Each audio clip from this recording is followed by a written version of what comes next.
Сиздин командаңызга кошулганыма чейин жөн гана Райымбек болсом. Кийин эле сиз Райым Миллионатка кондурдуңуз.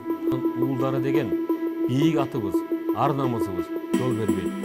Урматтуу Алмазбек Шаршенович, сиз буга чейин да акыркы 1,5 жыл аралыгында бир нече жолу массалык маалыматтар каражаттары аркылуу мени тынымсыз каралап, коомчулукка жек көрсөтүп, жаманаттык кылып келдиңиз. Сиздин мурдагы мага кылган жакшылыктарыңыз менен колдоолоруңузду эске алып, сабырдуулук менен кармалып келдим. Анткен сайын сиз адамгерчилик чектен ашып, токтобой баратасыз.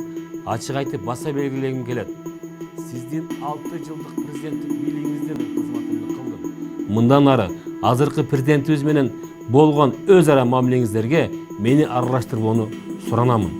Аягында айтарым, мага карата ыксыз кароолоону калпты чындай кылып жаманатты кылууну токтотпосоңуз, мындан ары жөн отурбаймын.